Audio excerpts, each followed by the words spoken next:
आपने सुना है कि असम की गवर्नमेंट बांग्लादेशियों को नो मैन लैंड भेज रही है। लेकिन सबसे बड़ा क्वेश्चन ये है कि बांग्लादेशियों को ही क्यों, और ये नो मैन लैंड है क्या? तो आपको बता दें कि बांग्लादेशियों को ही क्यों, इस पे बाद में बात करते हैं। सबसे पहले नो मैन लैंड ये है क्या? जैसे कि भारत देश की सीमा है और बांग्लादेश की सीमा है, तो ये दोनों ही देशों के बीच में उपस्थित जो सीमा क्षेत्र है जहाँ पे कोई किसी भी देश का नागरिक निवास नहीं करता है ना, उस एरिया को कहते हैं नो मैन लैंड। और बांग्लादेशियों को ही क्यों भेज रहे हैं, ये ध्यान से सुनिए।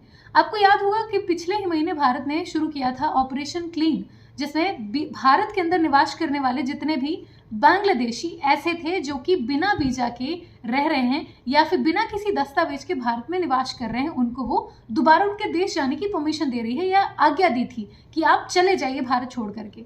तो ऐसे लोग जो असम में हैं, जिनके पास कोई भी डॉक्यूमेंट नहीं है और वो वहाँ पे निवास करते हैं और वहाँ की राजनीति या फिर किसी भी तरीके की पॉलिटिकल एक्टिविटी में या किसी प्रकार के नरसंहार में किसी भी मुद्दे पर वो आकर के और फिर लोगों को परेशान करते हैं, ऐसे लोगों को असम की गवर्नमेंट पकड़ के भेज रही है नो मैन लैंड। और अब तक इनकी संख्या पहुंच चुकी है 3000 के पार। और इसी चीज को लेकर के सुप्रीम कोर्ट तक जो याचिका है वो पहुंच चुकी है। लेकिन सुप्रीम कोर्ट ने भी इसमें यही कहा है कि जो गवर्नमेंट कर रही है वो कहीं ना कहीं सच है, भारत देश के हित पे ही है। तो इसमें अब क्या कर सकते हैं। लेकिन आपको क्या लगता है कि असम के साथ साथ ये बाकी अन्य